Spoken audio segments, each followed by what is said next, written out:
Okay. Good afternoon, everybody. My name is Kim Lundgren. I'm with KLA. We're consultants for the Clark County Department of Environment Sustainability for the All In Initiative.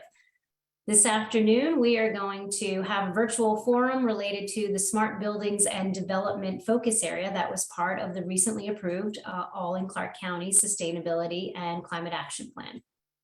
Before we dive in, though, I'm going to have my colleague Olivia introduce herself and give you all some guidance on how to use our tool here, Public Input, for this virtual forum. Olivia?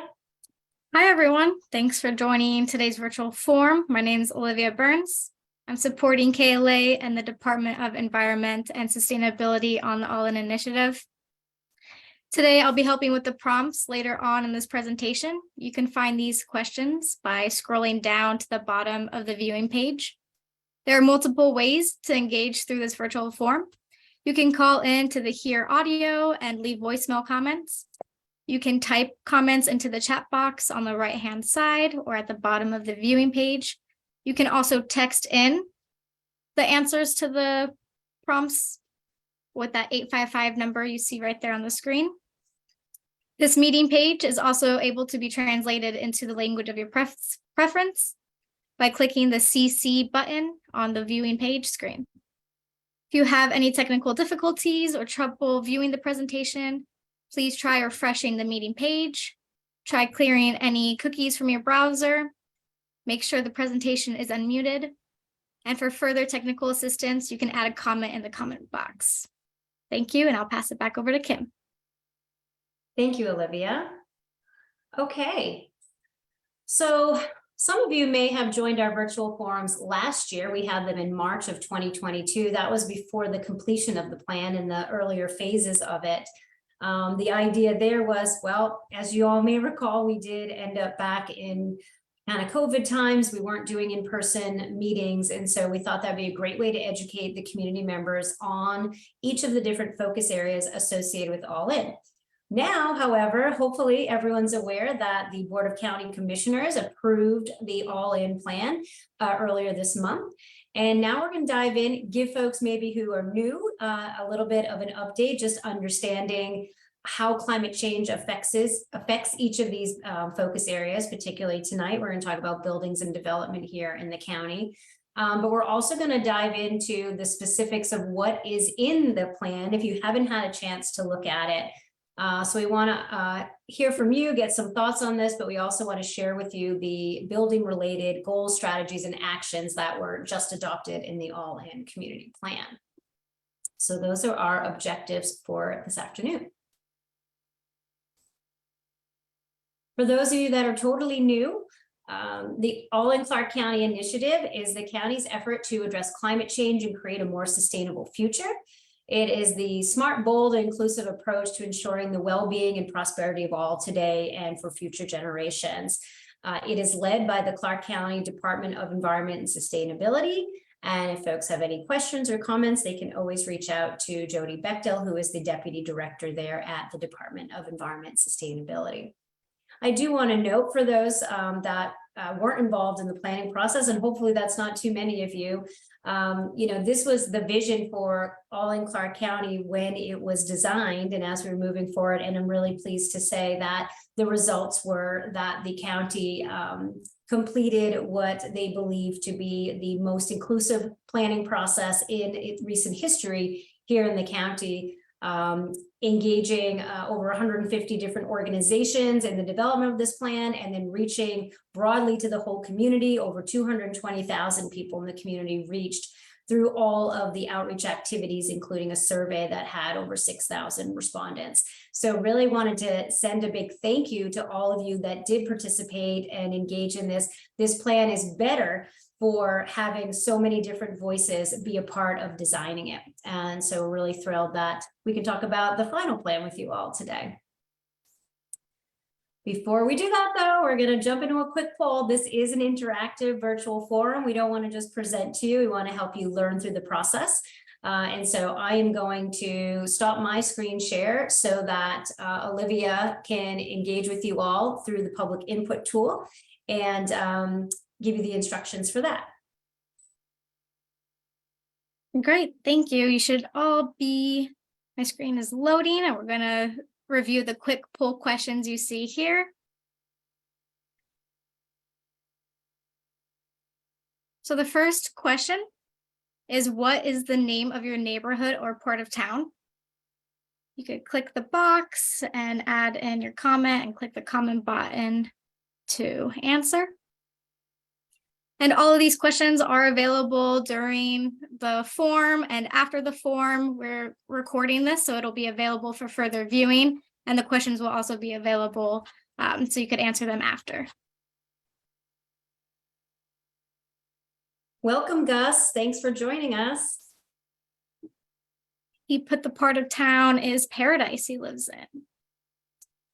The next question are, what are your top 2 favorite things about your neighborhood?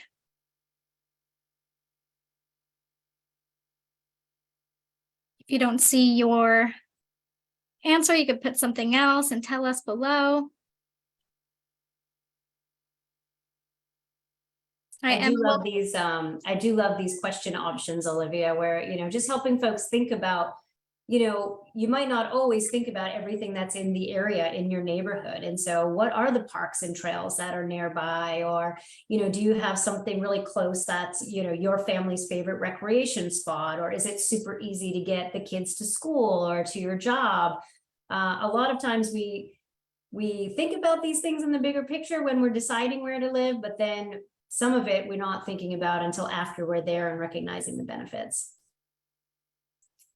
We do know that Clark County is becoming a more increasingly attractive place to live here. I know we're getting a lot more new trails, which is really exciting, and bike lanes. Absolutely. And I think for folks that are new to the area, they don't even realize how much open space and parks there are in the county. So it is great for folks to be thinking through that. Yeah, we have a few responses, a lot of responses. A lot of people agree on that they're close to their favorite entertainment or recreation spots and that it's safe for them and their family. Other answers include that they could get around without a car easily, it's affordable for the region, and they have parks and trails nearby.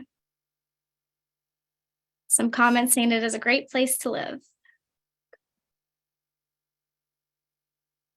Next question is, what describes the level of action you have already taken to support smart buildings and development?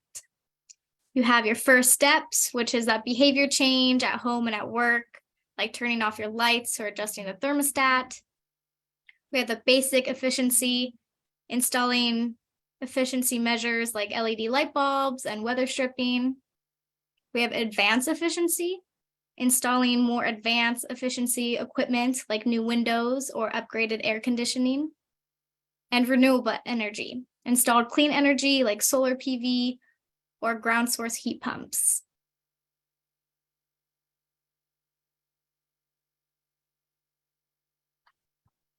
And I'll look at the results. Looks like half of us are on that basic efficiency side and leaning into that more advanced efficiency. Great. We will definitely be talking a bit about energy efficiency today. Gus has a great example about indoor air quality and how it can be achieved at the same time and keeping everyone safe from pathogens, viruses, bacteria, and contaminants, as well as VOCs. Absolutely, Gus. All right, now we're going to pass it to Kim to continue the presentation. Okay, thank you. All right, this is where we landed. Okay, so thanks for participating in that quick poll. We like to get a gauge of kind of where folks are at, what you're interested, where you're from, just so that we can, know who's out there in the audience. Now we're going to talk a little bit about climate change and buildings. So for those of you that aren't as familiar with climate science, there's essentially 2 changing climate conditions, and this is across the globe. Ultimately, we're talking about either temperature changes or precipitation changes. Now, when we're looking at temperature changes, of course, here in Clark County, we're pretty familiar with that. Increases lead to heat waves. in getting folks understanding that, yes, we are used to heat here in the Southern Nevada region, but we are also getting to the point where there's extended higher warming days. And so we know that that then relates to specific impacts around heat-related illnesses, poor air quality, and then it puts a strain on our infrastructure. And, you know, there had been concerns about brownouts this past summer, for example. Can our electricity, can the demand hold up? Is our infrastructure prepared for it? And then it's also being taxed by the heat. On the other end, you've got precipitation. And so the challenges, the hazards that come along with precipitation changes in the climate, either are those intense storms where we're getting downpours and then that leads to flooding, or we're not getting enough rain, not getting enough of that precipitation, and that leads to drought. And so when we think about that, of course, we're very familiar with water shortages and some of the challenges associated with that, but also we've had a lot of intense storms over the past several months, and we know that that, you know, impacts our infrastructure and blocks our roadways. And so these are just a really high level way to think about the challenges associated with a changing climate and how it affects us here in Southern Nevada. This is very specific to us. And so thinking about some of these numbers are just giving you a sense of where we've been or where we're headed. Extreme heat days, we're anticipating over 30 days a year, 30 days a year over 106 degrees Fahrenheit by mid-century, so about 2050, which is coming up pretty quick. This number has been slightly updated, but in the last few years, Las Vegas has been considered one of the fastest warming cities in the country.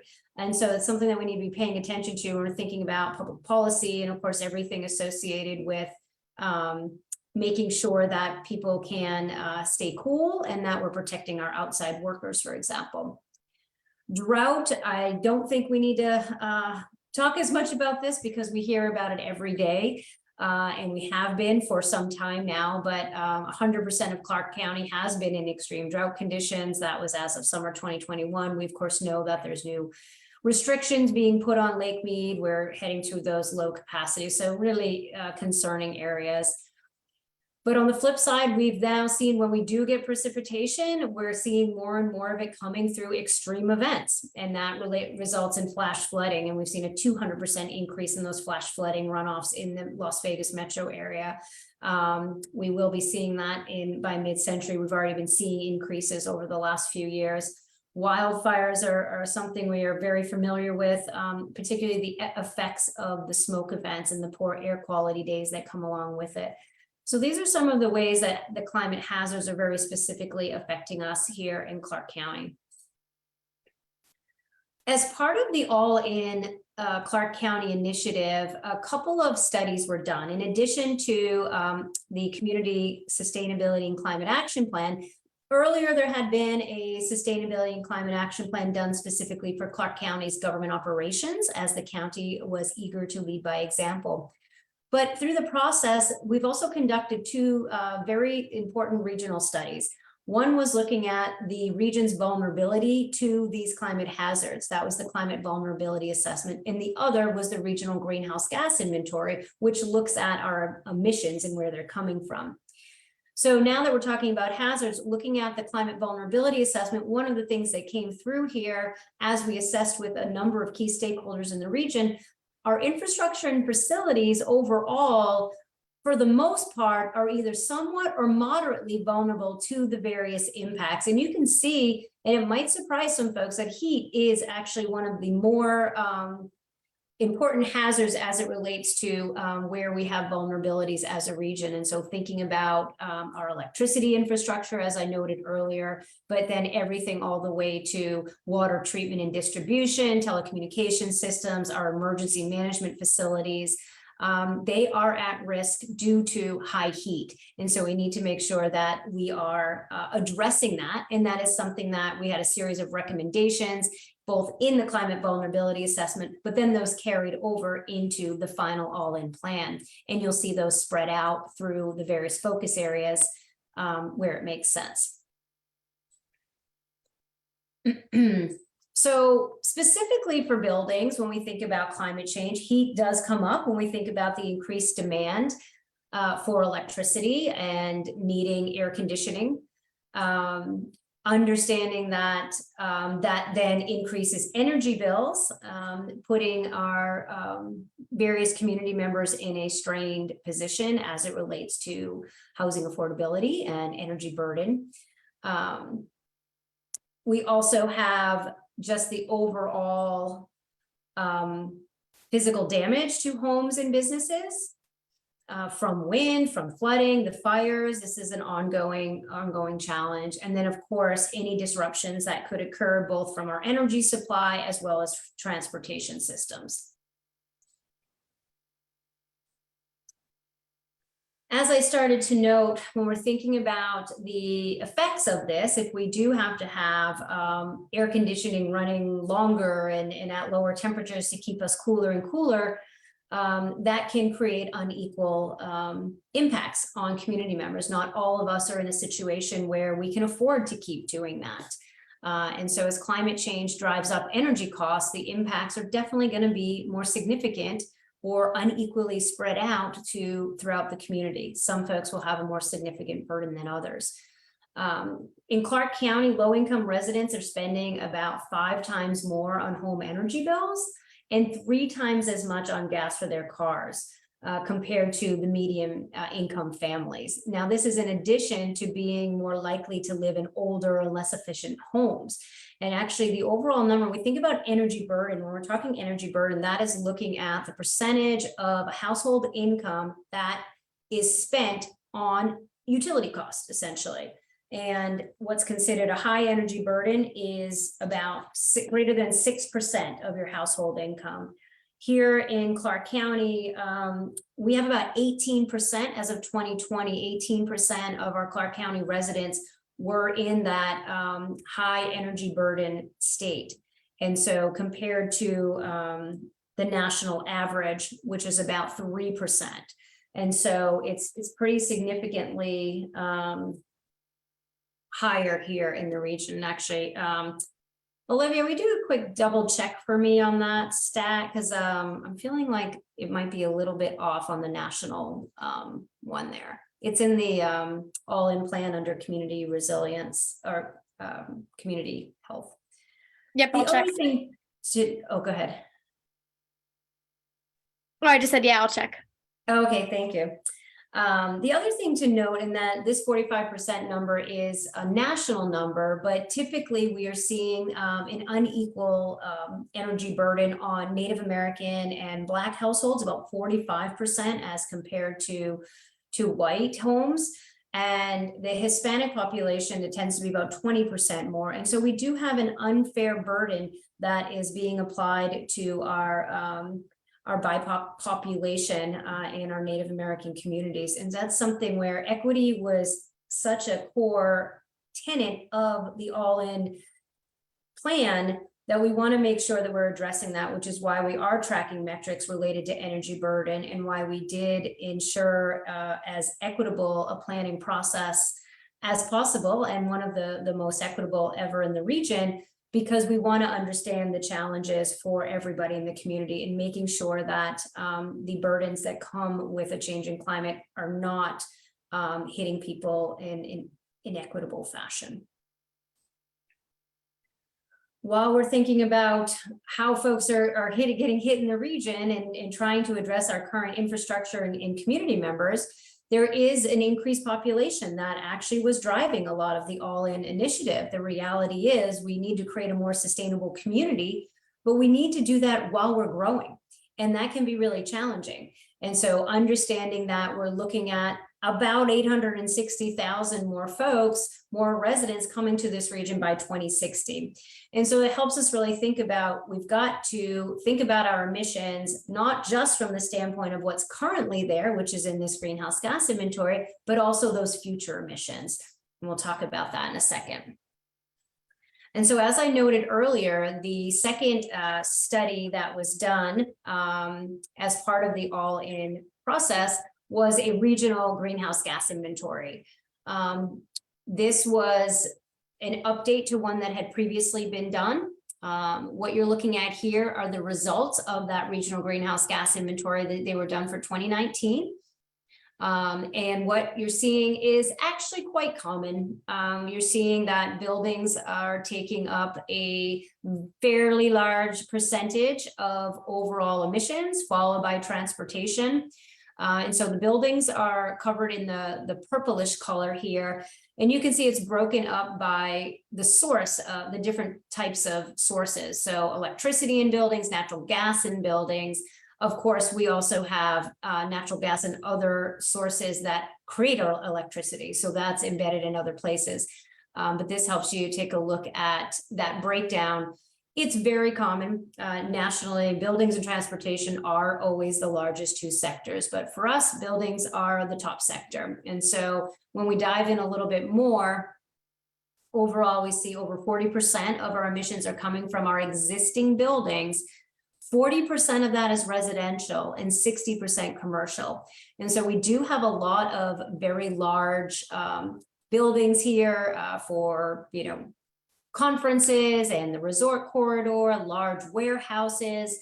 We have a lot of space in Clark County. And so we have grown it can support very large facilities. But I think sometimes folks are surprised to see that the residential sector is just as important to be addressing here. And so we will be diving into some of those examples of, specifically of different actions that can be taken in both of those sectors, looking at the residential and the commercial. So another piece of the greenhouse gas analysis associated with All In was understanding, how do we get to zero? Science indicates in the Intergovernmental Panel on Climate Change, which is the international group of climate scientists from all over the world that make decisions and provide recommendations around what is needed to address climate change properly based on all peer-reviewed analyses, have said that we need to get to zero emissions, net zero emissions by 2050. And frankly, we need to reduce about 50% by 2030. So as part of this process, an analysis was done to look at the impact of the reduction opportunities, rather, for high impact strategies. We are running out of time to hit the 2030 reductions, but in order to hit 2050, zero by 2050, we really need to make some progress here.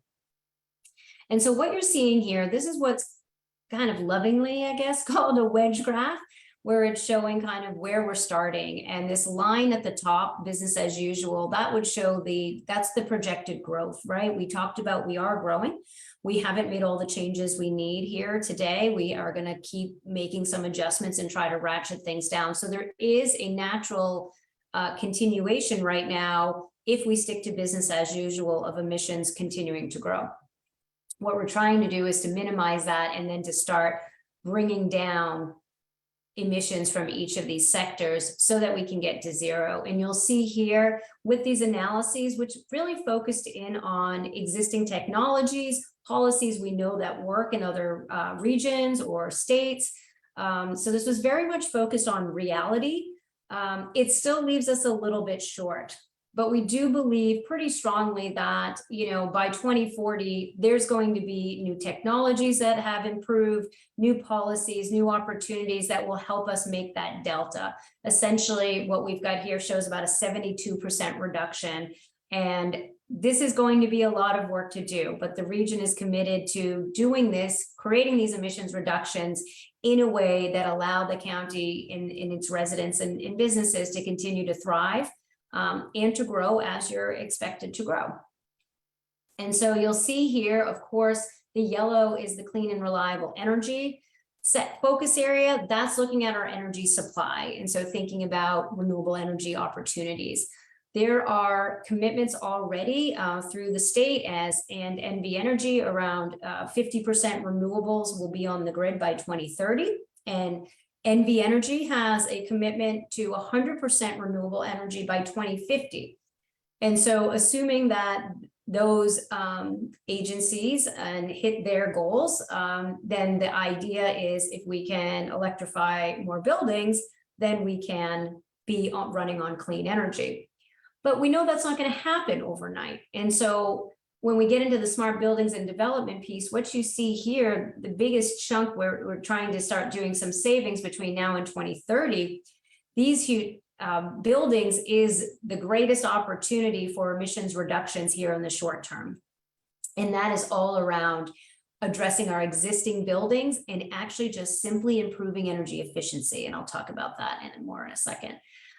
The other pieces here you see are mobility and looking at on-road vehicles, particularly transferring over to electric vehicles. And then the green is addressing organics in our waste stream because they generate methane emissions in the landfill.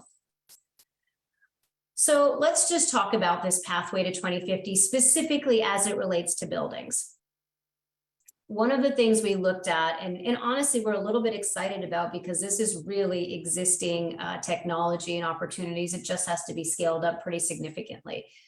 The reality is that between now and 2030, the grid is just going to be incrementally, the electricity grid, I should say, incrementally improving in its ability to provide renewable energy sources to the region.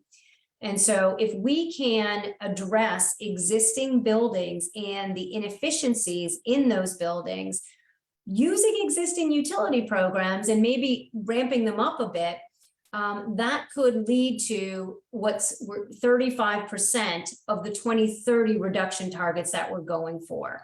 And so again, that's the biggest chunk of the pie for the 2030 targets. And so there's a real priority to get moving as quickly as possible on energy efficiency in our existing buildings. What you're seeing here on the slide is the analysis that was done, and it's also in the plan. You can go to the All in Clark County website and look at any of these documents in the resource center. What we had modeled here was saying if we could increase the current utility programs 6 times what they're currently doing. The current utility programs through NV Energy and Southwest Gas, if they were ramped up just 6 times to what they're doing, which is equivalent to what utilities in other states are doing for efficiency. So I want you to know this isn't something totally outside of the box or crazy. It is possible. That would then look at the opportunity to create the reductions. Now, what you're seeing here is by 2050, then that leads to all 715,000 residential units in the 406 million square feet of commercial space, having had gone through very deep energy retrofit measures. And so what that looks like is we're not just talking lighting and appliances here. We are talking building shell, we're talking weatherization, insulation, we're talking heating and cooling system upgrades. And certainly this is something we always want to be taking into account overall sustainability and circularity in the economy, meaning we don't want to go to a brand new home and take out a new heater. We want things to wait till their end of life as much as we can. And so making sure that we're targeting our buildings that are currently generating maybe the most emissions because they're more inefficient because they're older homes, and possibly because there might be an opportunity that homeowner needs to upgrade anyways. And so if we can upgrade while also adding these other measures, we can actually achieve significant reductions between now and 2030. And the good news is that the federal funding that's coming down from the Inflation Reduction Act has lots and lots of money for exactly these kinds of upgrades, and not just through the government, but actually direct home and building owners can be applying for some of these. So there's a lot of opportunity to do this right, do it well, and in a way that is very cost effective and takes advantage of current opportunities for funding. This was a piece that just to give folks that bigger picture sense, because energy efficiency is really kind of that cheapest source of addressing emissions. It's the easiest way to do it. We just use less. And sometimes we can do that through conservation and behavior change programs, but there's really a lot of untapped opportunities, as I've been noting, in efficiency improvements. And there's ways to put these improvements into a bundle that can be very affordable. And there have been studies that have shown that it could save Nevada. And so everyone in the state, almost $300 million a year. And that would dramatically reduce both energy use and emissions. And so really getting to that housing affordability, addressing energy burden, but also reducing our emissions while we're at it.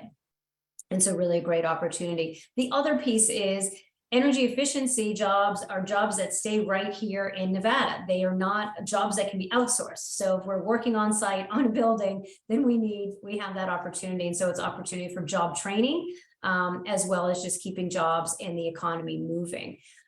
This number here of 11,000 jobs, that is from 2018. And that was growth. There had been a 15% growth in energy efficiency jobs in 2 years, up to 11,000. And so we can see that continuing to grow. Okay, the other piece is there's addressing our existing homes, but then thinking about where new homes go. How do we address that? Well, one way is to think about, can we put housing in a place that it's more easily accessible? That it is not, and this is getting into that development piece, and also starts to address transportation emissions. How far do we need to drive to get to work or to school? Where do we need to, how far do we need to bring out infrastructure? How much does that cost? The idea of transit-oriented development creates kind of a little bit more density and walkability for a community, and just creates a more sustainable and equitable space. This is some examples of transit-oriented development and what it looks like. And just the idea you can see here, if this is the transit, you know, this yellow is kind of low density, this is all kind of mixed up. And what that means is it makes it hard, first off, to even afford to have transit in this area if you don't have enough people that are willing to ride it. And so that's why you try to look at this balance, and you can see from the color coding, okay, we've got the darker orange is that's high density residential, and then we've got medium, and then it flows out to lower, but then we're also putting commercial in there and mixed use. So there's opportunities for people to kind of live, work, play in an area that you can walk to. And so that's kind of the idea of transit-oriented development. And there is some in Clark County, and it's, you know, certainly I know there's interest in doing more. And it was something that was discussed quite a bit through the all-in planning process. Just quickly talking about some leading by examples, Clark County has been doing a number of LED upgrades, significantly reducing their energy costs. You can see this is some lighting upgrades in the government center visitor parking lot. It's not only an improvement in how the area is lit, but it's actually creating significant reductions in costs for the county. Some of you might be familiar with the UNLV Desert Soul Demonstration House over at Springs Preserve, really just showing how sustainable materials and features can be used, desert landscape, weatherization, things like that. Also, the cities of Las Vegas and Henderson have energy improvement districts, and that's leveraging what's called PACE, or Property Assessed Clean Energy. This is a tool that allows commercial property owners to apply improvements to their facilities, energy. You can add renewable energy on top, and you get it. You can have the cost run through the property, so that you don't have to just have it run through the owner. So if an owner is saying, well, I'm not going to own this building too long, I don't want to put solar on it, or I don't want to do these efficiency upgrades, the whole idea of PACE is that the costs of the improvements run with the property itself. So it becomes a lien on the property to get that paid back. And so this way it doesn't necessarily become the burden of one person if they want to sell. And then, of course, Energy Star has always been a good efficiency, looking at both water and energy use. So there's quite a few of Energy Star certified buildings here in Southern Nevada. We certainly could be doing more. So that's a little bit of educational background. And now I'm going to stop and have Olivia test your knowledge a bit. And then we're going to dive into the final plan in their goal, strategies, and actions.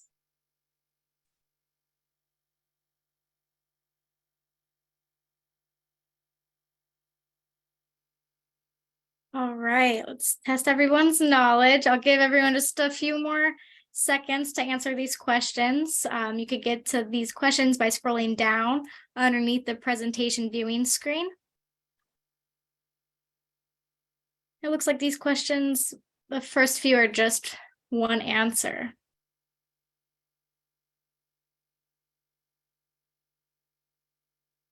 First question is, which type of building contributes the most to the Clark County's greenhouse gas footprint? Commercial, residential, or industrial?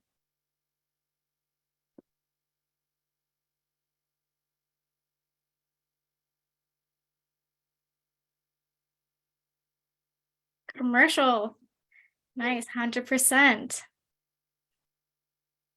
I'm realizing this next one was something we adjusted. So this, but I will say for those, that was, I did quote the right number. 3.1% is the national energy burden. All right, which local regulation is or would be the appropriate policy tool to help implement energy efficiency of new homes and businesses? We have development code, building code, or not regulated.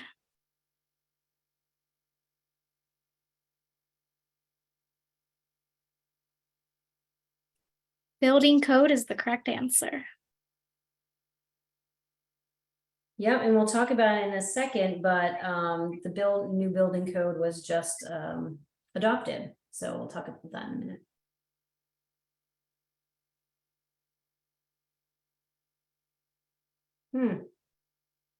All right, which local regulation is or would be the appropriate policy tool to help implement energy efficiency of existing homes and buildings? Is this a development code, building code, or not regulated?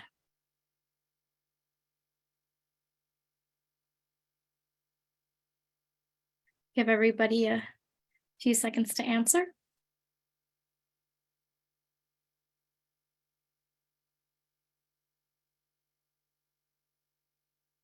Ooh, we got a few confusion on this one. It looks like the correct answer is not regulated.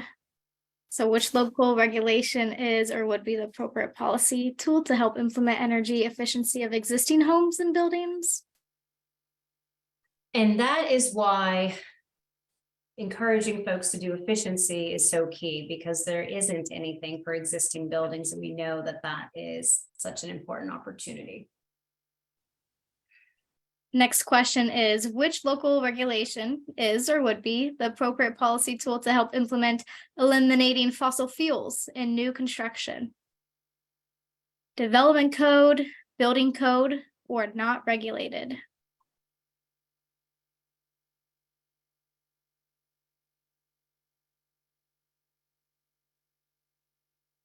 Building code is the correct answer. All right, the last question on the testing your knowledge section. Which local regulation is or would be the appropriate policy tool to help implement transit-oriented development? Is that development code, building code, or not regulated?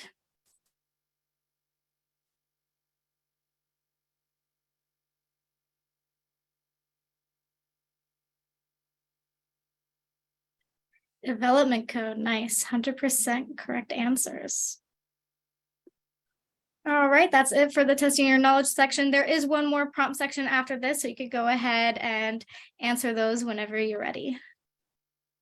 Now I'll pass it back to Kim. Okay, so should they wait till after this presentation, the rest of the presentation, Olivia, or just as they're going? No, as they're going, it's totally fine. And if you have any questions, you could feel free to put those in the chat box as well. Fantastic. Okay, you seeing my screen again? Yep, you're all set. Great. All right, now let's dive into the exciting piece of the all-in community plan. The vision for smart buildings and development was very much about driving the transition to smart and carbon neutral buildings that are healthy, efficient, and affordable. When we talk about carbon neutral, we specifically mean having no net release of greenhouse gas emissions. As we know, of course, half of our emissions are coming from buildings. And so if we can work to reduce that through how we're building our buildings, how we're reducing and improving efficiency, reducing energy use, improving efficiency, weatherization in our existing buildings, and then thinking about renewable energy, that will help us get to that net zero carbon neutral space. So what is smart buildings and development? We are talking specifically about residential and commercial buildings that are extremely energy and water efficient. We've talked a little bit about this today, and I know there already was a water session that hopefully some of you had the opportunity to check out. But a lot of when we would talk about addressing energy use in buildings, it is very easy and streamlined to also be addressing water at the same time.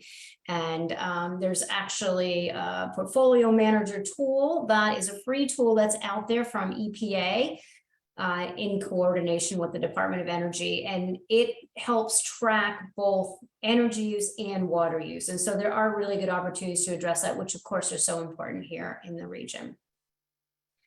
Smart buildings and development is also thinking about new construction that's powered by renewable energy. How are we making sure that we're installing solar on our new buildings and really thinking about this amazing source of energy we have here of solar? We need to think about the zoning and land use codes and are they promoting connected, efficient, and resilient communities? There's been a lot of, we know Transform Clark County, some of you may have paid attention to that. That was recently adopted last year and has been moving forward with the new development code, and there are various municipalities in the region have master plans that are looking at zoning and land use. But overall, we want to think about how development and housing meet the needs of all of our community members, while also thinking about the future. So when we brought this kind of framing to our advisory group, they came up with 2 goals, a couple of strategies, and a series of actions underneath. And so starting first with goal 1, that is very much a visionary goal. And the idea is that buildings in Clark County are efficient and model net zero energy best practices. Wanting this region to lead by example here, we know that we can be innovators and demonstrate that this can work. And so that visionary goal is kind of what we're trying to get to. And you'll see the 2 strategies. This is the first one, are trying to get at that. The first strategy is focused on reducing energy use and greenhouse gas emissions from existing buildings. So this is how we're going to achieve our goal kind of in a broad way. And then our actions are far more specific. And so we're looking at this first action, 1.1.A, is a really big one. This is what's called we're doing as a water and energy use benchmarking and disclosure ordinance. Now, what this means is that we are looking to work specifically with those both municipal and commercial building owners and property managers that are managing any facility that is 100,000 square feet or more. I'm going to work with them to develop an ordinance that requires them to report their energy and water use. The idea of this action is that when folks actually pay attention to what they're spending and using as it relates to energy and water, they actually tend to be able to reduce it better. And so this is also helping provide technical assistance so that they can do it. The tool I just mentioned a minute ago, Portfolio Manager, is how that's actually done in most of the country. This is a very common action in a climate action plan, and it's one that has been in place in a number of communities for over a decade at this point. And so there's a lot of data that shows that not only is this very effective at reducing emissions and energy and water use, but it's helping folks, tenants and owners of these facilities operate more efficiently. There's a lot of positives that are coming out of this where it becomes a real win-win. And so the key here in how the county intends to address this is to start by bringing all of the stakeholders together and talking about, all right, what does this look like? How do we do this in Clark County? How do we make it work for us?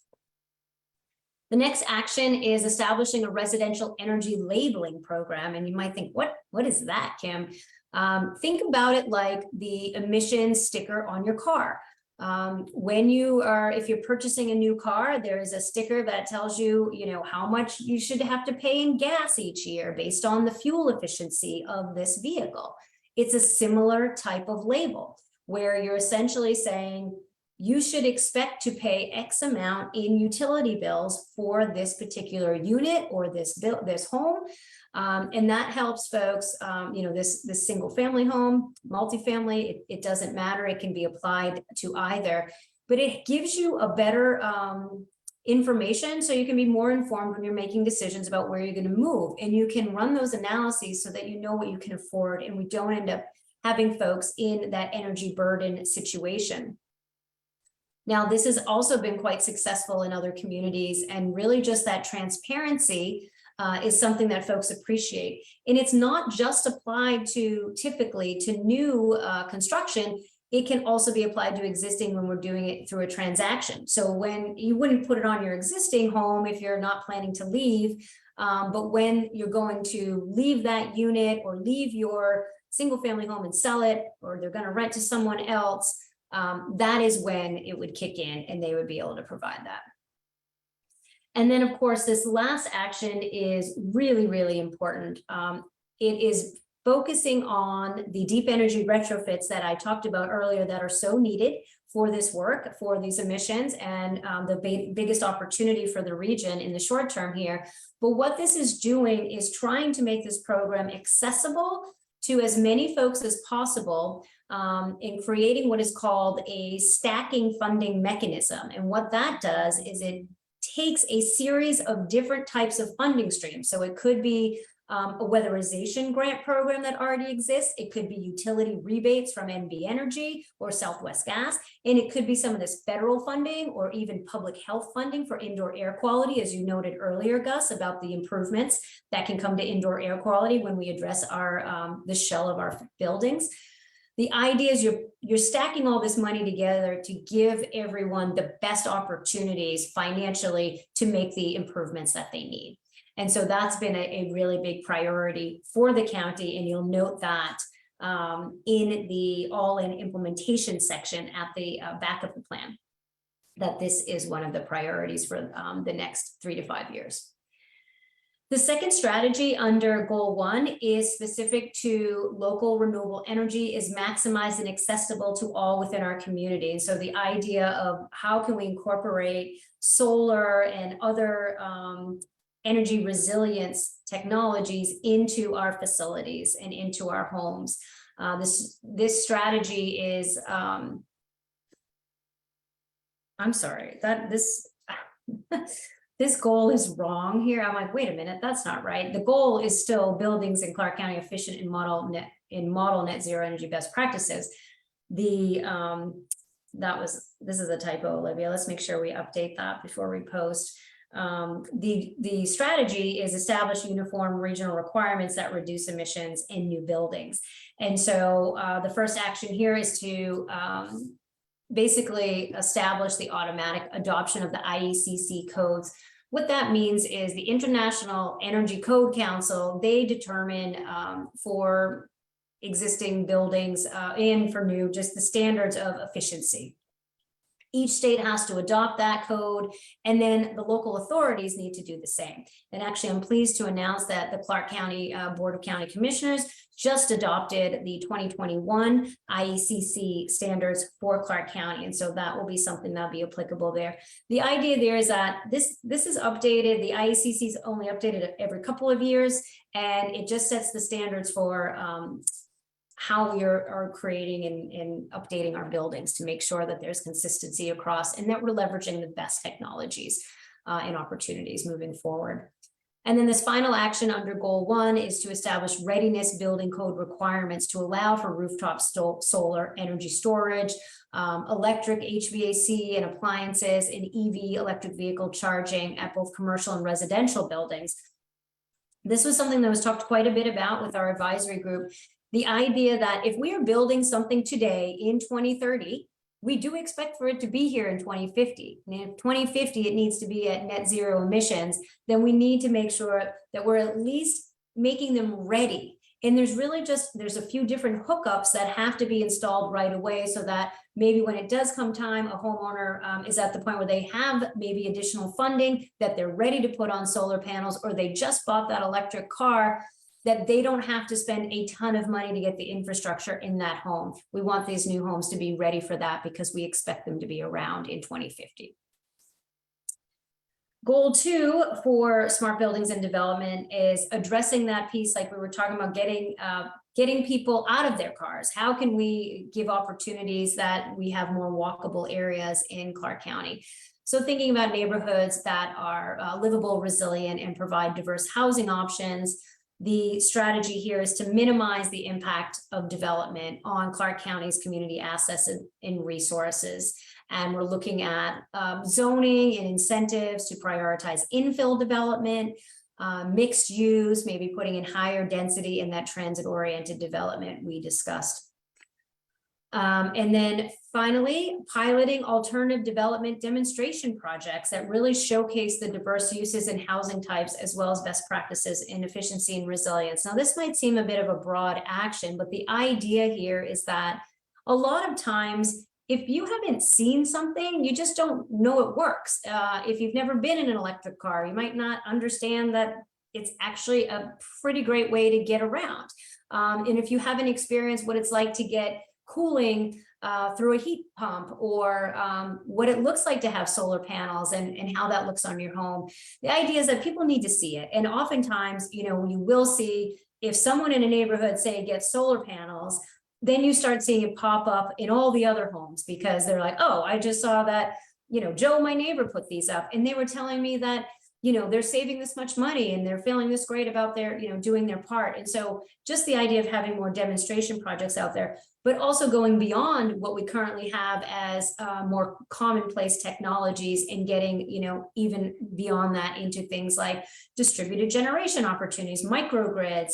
What could that look like? And so there will be lots of funding as well for these kinds of showcase or demonstration projects that will help the region see that this does not have to feel like a far-fetched future, but rather something that's very much tangible and valuable for today. So those are the goals, strategies, and actions that we came up with through this process. They're very targeted. So this area actually has fewer overall actions than the others, and that's because we've got a lot of work to do. These actions are not easy. They're going to take a lot of time, but these are really important. And the idea through this process was really focus in on what can we really do in the next 3 to 5 years and stay focused on it. So that is that presentation. And now we're going to see if we can hear from you on your thoughts.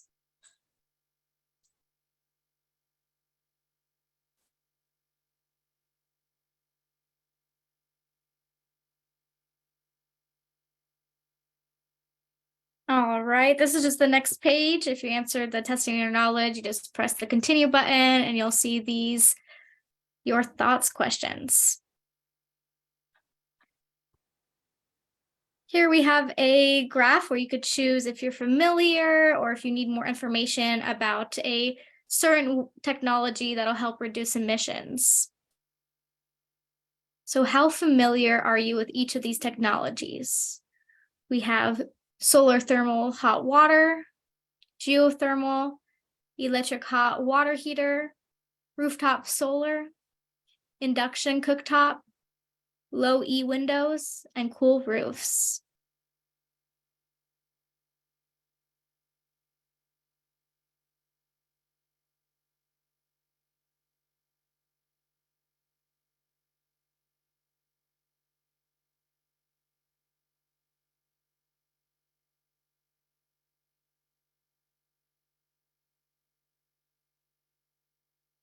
If you don't see one that's on this list, you could add your technologies down here.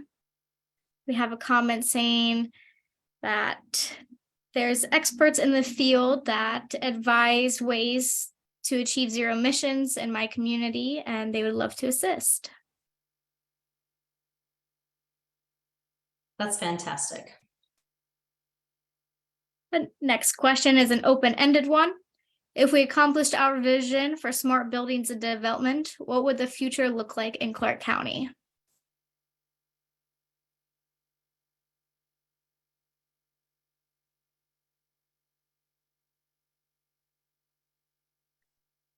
Yeah, Gus, really great points here around, tackling the obvious scenario. Interesting that you think there'd be results in 90 days. Would certainly love to learn more about that if you're able to share it in the chat. But yeah, energy consumption certainly can be lowered, and needing to upgrade HVAC systems. And yeah, I think that's the goal. All in Clark County does become an example for the world of how these things can be done. Thank you for sharing that.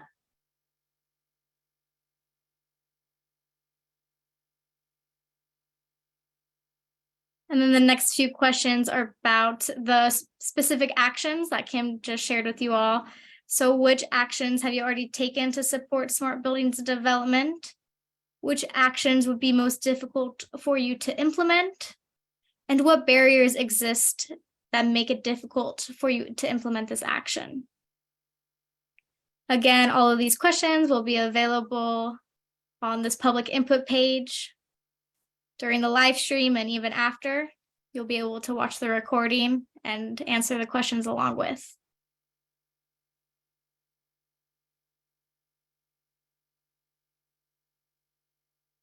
And then the last question is, what kind of support would you like to help overcome these barriers?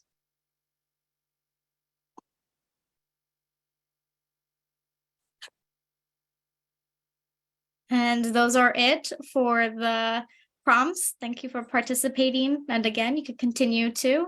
You could really take your time and answer these really in detail and in depth. Great. And then we just have a couple more slides. For participation and how more ways to get involved. And then we'll answer the questions that are in the chat. Great. Okay. I'm going to do a quick, I know time is running short here, so we'll just focus on ways that folks can get involved and some resources that are available. We have noted already the All in Clark County site. Certainly encourage you to check that out, and excited for those of you that have been participating in our All in April activities. But when it comes to resources, and part of the reason we're asking about those barriers, like really understand like what are some of those incentives, those opportunities to help businesses go green, or can you install free smart thermostats, thinking about the weatherization programs. The Inflation Reduction Act is going to be providing specific rebates for energy efficiency in our homes. This is a big priority. And so you can be paying attention to that. There is a community toolkit on things to do on the allinclarkcounty.com site. We will be adding, once some of these programs become available, a lot of them are still being developed. We'll be notifying folks on there those opportunities. And then lastly, you can also continue to share your thoughts as was noted by Olivia on this page, on the All in April page, which we will have up for a bit after April, just so folks have the chance to check out the virtual forums. They will then end up in the resource center on the allinclarkcounty.com website. And then of course, check us out on Facebook, Twitter, and Instagram. This was the second to last event, and we have one more coming up on the 27th on Thursday at 3 p.m. We'll look forward to seeing you all there. Thank you all so much for your time. And then if there's any outstanding questions, we can take those now. All right, there is one question in the chat, and it is, what are the first steps businesses can take to participate in implementing the All in Clark County plan? Great question. I'm not seeing the screen, Olivia. Should we be seeing the public input screen? Oh, yeah, let me. There we go.